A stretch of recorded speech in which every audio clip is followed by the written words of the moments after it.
Hello, ladies and gentlemen, and welcome to another episode of Explode Your Expert Business Show. And today I'm here with the one and only Samira Seini. How are you doing, Samira? Hey, Simone, I'm doing great. Thanks. Yourself? I am really well, thank you very much. I'm here. Not many places to go, but I'm having a great time actually recording so many interviews and connecting with great people. In fact, before we talk about the importance of poetry and healing and how the two can be combined together, it's a really fascinating topic. I asked during this lockdown period, I'm asking a question to every guest, which is, what is the biggest learning that you got about yourself? Biggest thing you've learned about yourself during this lockdown period? That I hate the indoors. And I generally struggle to find inspiration when I'm indoors. So I feel like every time I pop out for my one walk a day, which I'm allowed, this is where I get my inspiration back. And with poetry in itself as well, a lot of what I write about is based on experiences. And let's be real, I ain't got much of a life right now. So yeah, I'm not finding that much inspiration during this lockdown for that reason. So, have you always been this way? Oh, definitely. When I used to live at my mum's as well, she used to say, "Oh, Samira, you treat this place as a bed and breakfast in and out." I said, "Yeah, because I just like to keep myself busy." And I've also noticed I'm more productive the busier I am. So it's interesting when you put things into perspective to see how you operate when you are in such situations. So for you, like that slow, take it easy, that doesn't work for you? No, I like to get things done. Don't get me wrong. I mean, I'm a project manager by day. So for me, it's all about ticking things off and getting things done. But I don't feel like, oh my God, I've got all this free time all of a sudden. I feel like that's a good thing and I can get more stuff done. But at my own pace now, I'm being more present rather than having to rush and get to A to B so quickly. I'm doing things, I guess, with more attention. And it's more enjoyable doing things that way sometimes. It's good to think more, you know? That's what I found. I mean, for us, it's been a really a very interesting experience because for the first 3 weeks, I didn't have enough time to sleep because running all these events, we had to reschedule about 150 events. All the corporate clients that were canceling, we had a rough 2-3 weeks. Now things are getting back on track. We are restarting conversations, but it has been, I didn't even have the time to think about, is there something changing out there? And now finally I can see, okay, I can actually think and process what's going on. And for some people it's a big change, but not for everybody. Some people are used to working from home all the time anyway, so it doesn't really impact them too much, but it starts to hit you after a while, like, wait a minute. This is not normal. I want to go out. I miss humans. So thank you for sharing, and I'm sure that you voiced what many people that are listening right now are feeling as well. In particular, the more extroverted type of people, the more introverted, they're like, "Oh, welcome to my world." Now. It's like I've been waiting my whole life for this. Which then goes out to how people experience the world in a different way. Yeah, I know you have a big passion for poetry. I do. And how was that passion born for you? You know what? It's so random. It started off in school, and I was like 9 years old. I entered the competition, and I randomly won, and I got my poems published then. Then I tried it again, and I got another poem published at 10, and I was like, okay, this is random. But then when I got into high school, my passion for poetry turned into more spoken word. So I used to love listening, rhyming, and just listening to audio and beats and just using that as a release mechanism. So whenever I used to have a thought, I would typically try and rhyme it. It's weird. So it's been powerful in different stages in my life where I may have struggled or gone through a hard time. I felt that it was easier to release that through rhyme. So call it poetry, call it rap, call it whatever, spoken words. For me, it's been a form of release and healing. So it's just part of my life. Something I do on the side, yeah. That's fascinating. Is there someone that inspired you, or something that you were reading that said, "Oh my God, I love this so much," or is something that was born natural, like inside you, you just felt it without external inspiration? I wouldn't say nobody inspired me. No, there's always artists out there. But in terms of why I write, I wouldn't say it's because of someone in particular, rather Hmm. due to a number of things that have happened in life. Uh, Whereas in terms of artists, there are so many. It's not just poets. I'm not someone who goes to a spoken word event, listen to a poet, and say, "Right, I want to be like that person." No, it's all about authenticity and speaking your Yeah. truths through that poetry for me. So that's what's important for me. You mentioned the importance of poetry and healing. We're going to dig deeper into this topic throughout the interview. One question I have for you is, do you have something like an episode that you would like to share, where poetry helped you go through maybe something that was very difficult to go through in your life? Yeah, I remember one time when I picked up spoken word was, for example, in uni. That was quite a hard time for me because I changed my way of life. I became Muslim, and my mother stopped speaking to me. I got a very hard time. I started, losing a lot of friends and close people around me, and it was quite a challenging, I guess, transition of my life.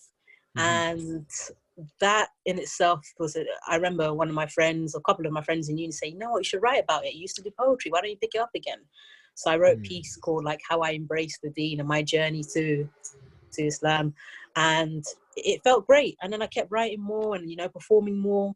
And I've also done a lot more pieces more recently, which have had an impact on other people. So there's a difference when you write for yourself Hmm. and also when you write for others. When you Yeah. can relate to things that are common issues in the world, then you can definitely share your message and impact people. So very recently, I was asked to write a piece about like mental health. So I wrote a powerful piece called self-harm, for example. Hmm. And a lot of people are self-harming, Hmm. committing Hmm. suicide and all sorts. And when I performed that, the reaction from people were a bit, it was a bit crazy. I had a lot of people messaging me like, "Oh my God, I felt that you stopped me from going ahead to commit suicide. I'm now talking to somebody about my problems." And that for me is impact. And I like it when my poetry has a positive impact on people. So Yeah. that's one of the reasons why I keep going, because again, there's a difference between writing for yourself just to release and just put things down on paper, and then writing to share to an audience with a view to impact them too. When you write, or when you compose something, do you have always your audience in mind or someone else in mind, or do you sometimes just do it for yourself, still, like at this point? Mostly for myself, 100%. Mm. So it's the healing process. I love rhyming. I find it therapeutic.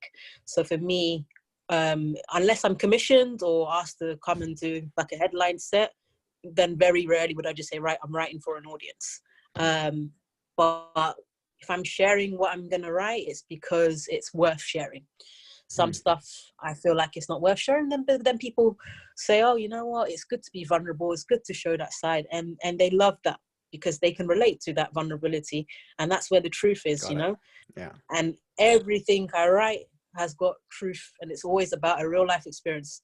I might not always speak in first person, but it might relate to myself or someone around me, in what I say. So, and Have I you? guess authenticity and truth is what Yeah. what Have you ever found like a moment where you had a doubt before? Maybe you wanted to you wrote a piece that was very meaningful to you, and it was the moment to share that piece or to publish it in your book, and you say, "Oh, I'm not really sure about that."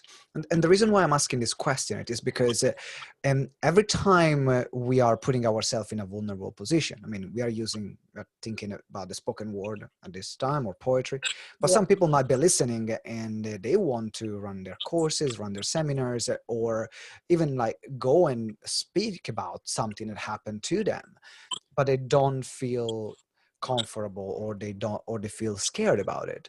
Did you have that happen to you as well? Yes, when my book was going for proofing, for example, there's always this fear of once it's written, it's written. You can't take it back, right? So I think I was definitely a lot more cautious with the book Hmm. and the content, and I ended up pulling quite a few pieces. But then some pieces, I was like, you know what? this could still benefit someone, so I'm going to keep that in there. I think there's just a difference in the way in which you write it.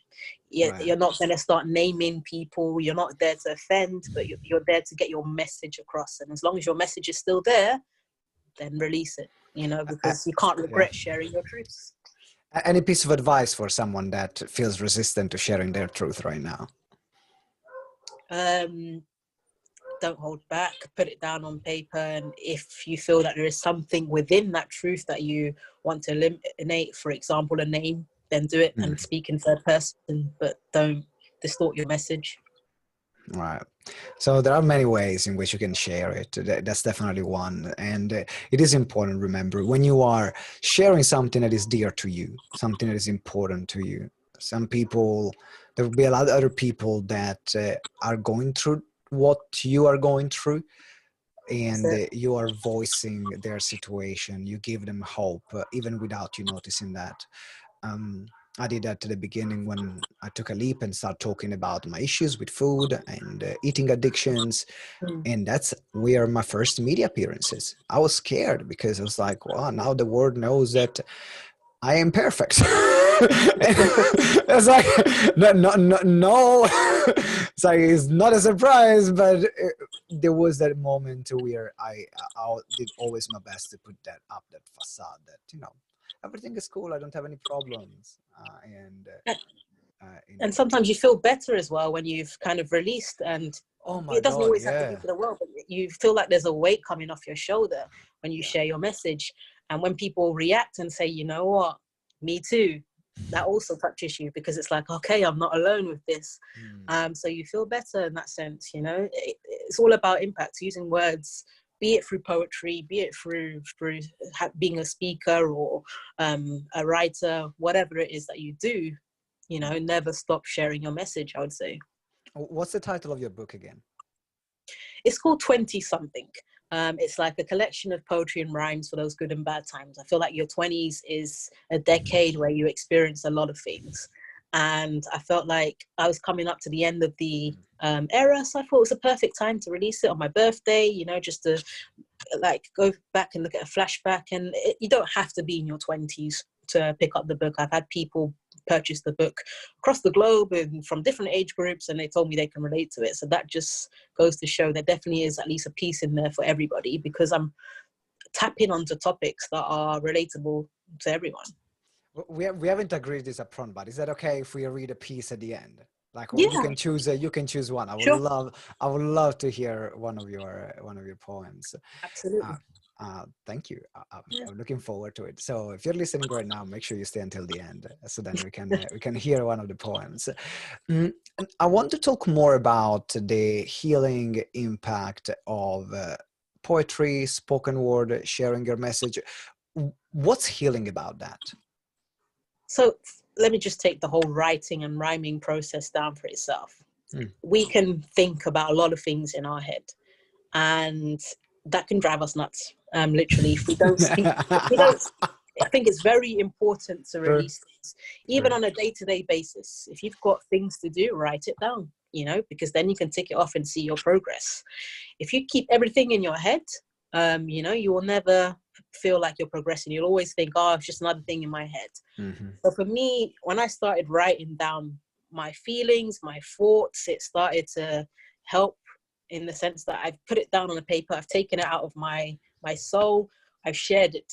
And when I was ready to share with others, I shared it with others too. And when people said they could relate, then that's also a good thing, right?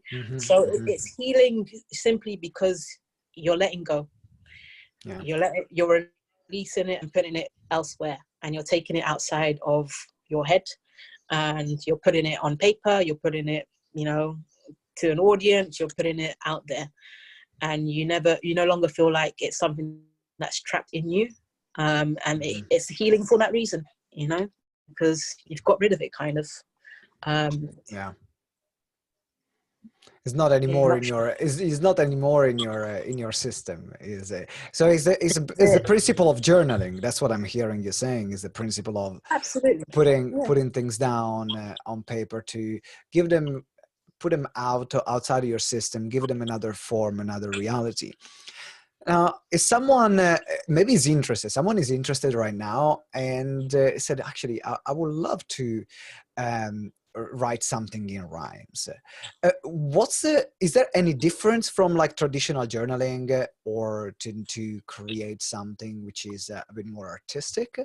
Or I'm thinking more about the process, just to understand the process that you go through while you're creating something, if it makes sense.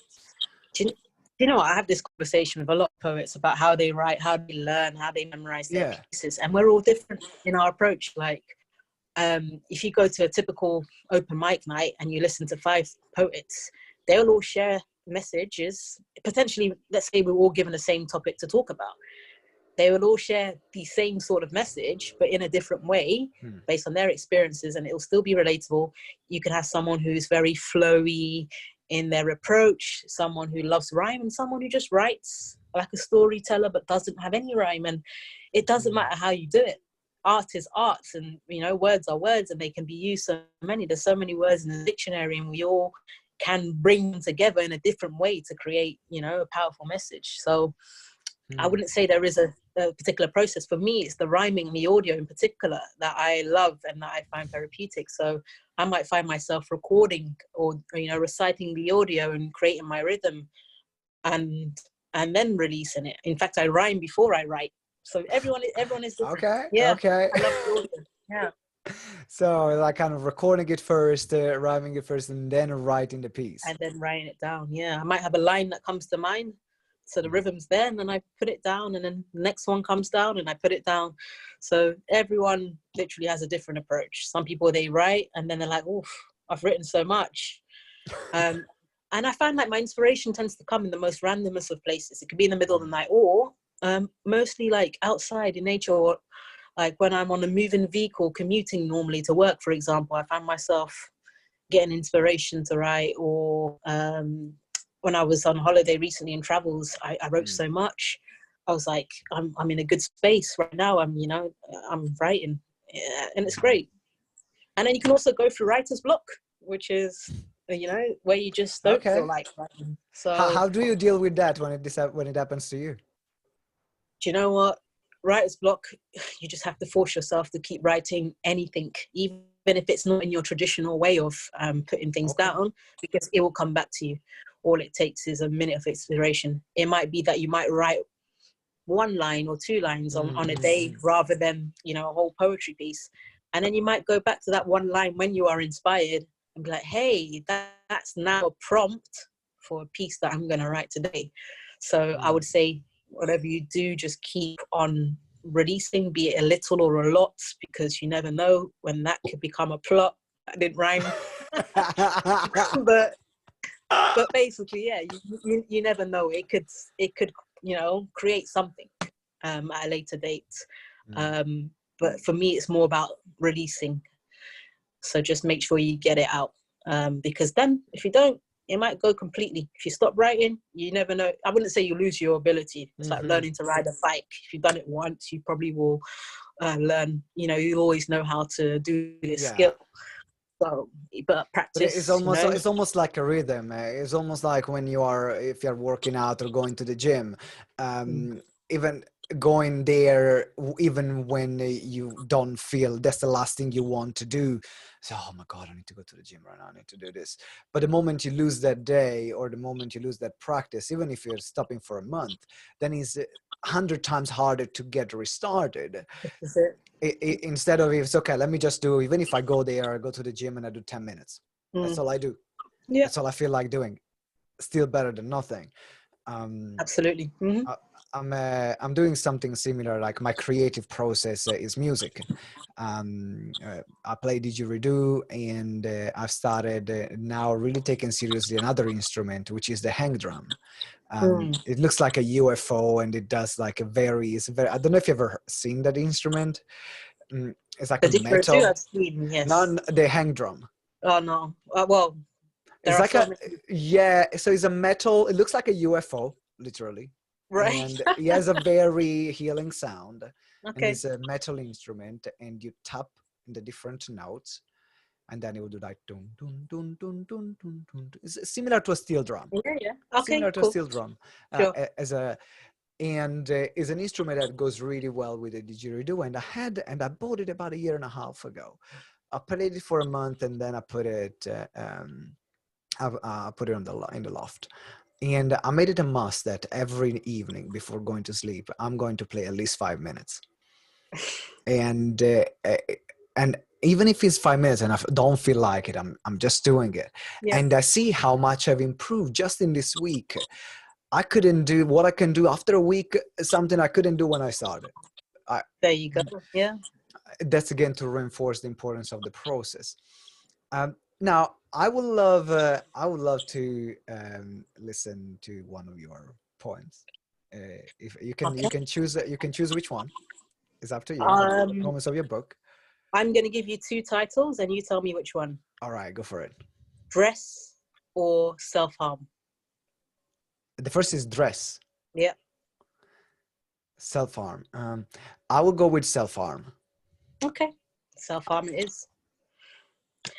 I don't have slit wrists or marks on my arm, but I've lost count of the amount of times I've caused myself harm. I've just done it in ways that don't always raise the alarm. Plus, I tend to hide pain well with my calm demeanor, not eating well, but I'm not looking any leaner. I don't drink alcohol, but these energy drinks are even meaner on the mind and soul. Try to OD on paracetamol, but I'm still here, so I guess I didn't reach my goal. My health's taken its toll, and I've lost control with my midnight snacking, and my sleep's been lacking. Lay awake at night thinking about how I can put things right, because everything seems to be going wrong. I used to be strong, but these days life just feels long. I don't know if I can keep going on in this way. I've been praying for better days, and for me not to get swayed into putting an end to it all.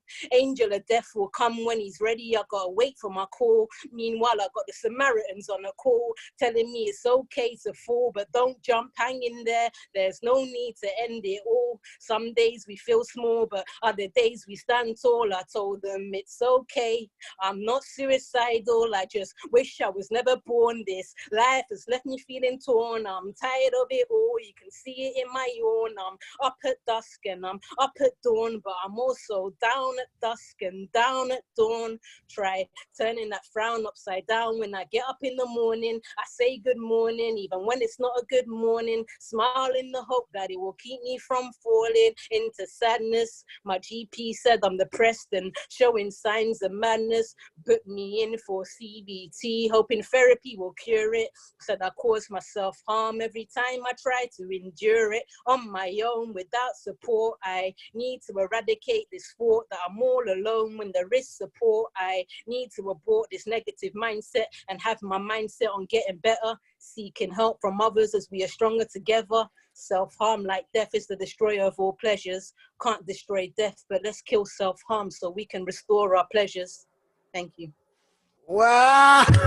Okay, I'm taking this down now. As I got a bit too excited right now. Oh wow! Oh my god! Like, okay, I'm gonna cut this piece of the interview and just put it as a separate file.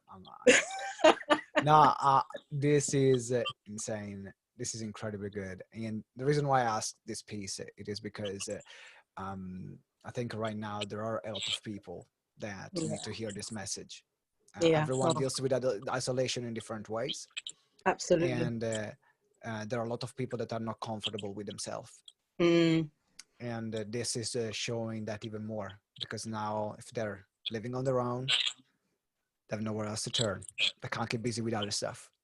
This is And it. so I really want to get this message out to as many people as possible, because maybe it's just another way which they can receive a message of hope. Yeah, And it's just another way, right? It's just words that have been artistically put together, but at the end of the day, it's the message that's in there.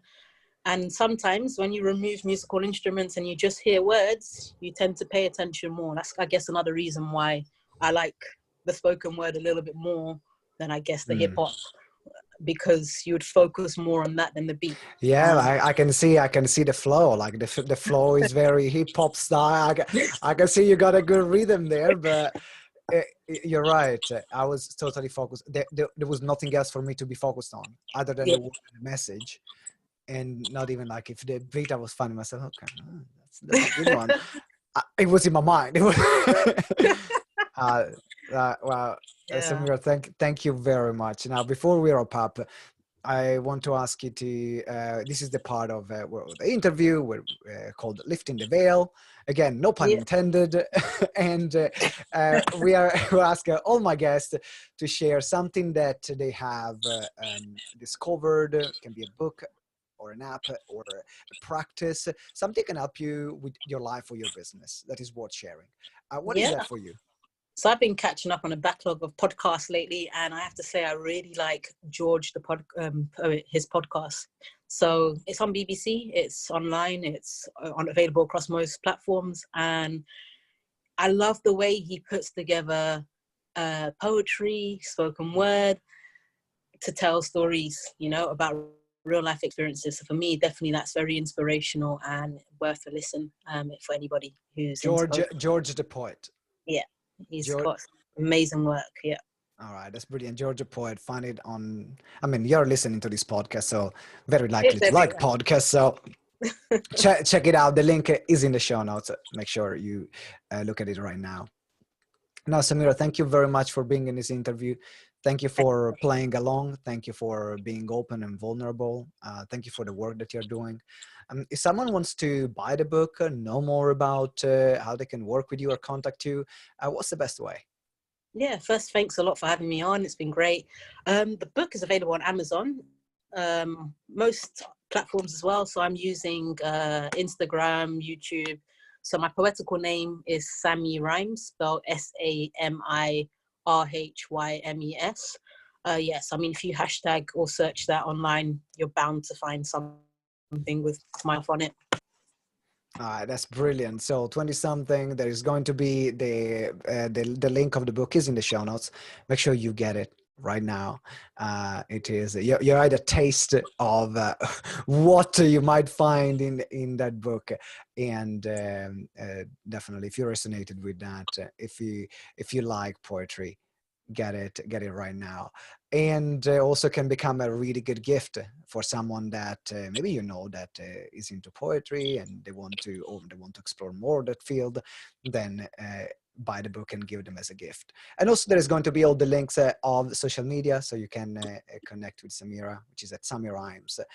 You can find the link all in the show notes. Make sure that you connect with her, keep the conversation going. Samira, it has been an absolute pleasure to have you on our show. You're absolutely fantastic. Thanks, Simeone. Likewise, it's been great. Thank you. All right. Ladies and gentlemen, thank you very much for listening or watching. Three things before you leave. Actually, not two things before you leave. Number one is subscribe to the show. If you haven't subscribed, you don't want to miss any other future episode. And number two, please leave us a review. Now, reviews are important for three reasons. One, it is great for every guest that comes on the show to see the impact that they're making for every person that listens. So if you write a review, let us know what is something particular that you enjoyed about this episode. So then we can send it to Samira. Second is that the more reviews you leave, then the more people will listen to this show. So if you like the work that we do, we've been around now for about 2.5 years, almost 3 years, then your support is what keeps it going. So leave us a review, so then we can keep growing the podcast. And the third reason why a review is important is for my ego. It makes me feel good. So if that's the only reason why to make me feel good, please do that. I appreciate it. Now, jokes aside, thank you very much for being here today. Until next time, remember that together we grow exponentially. Ciao.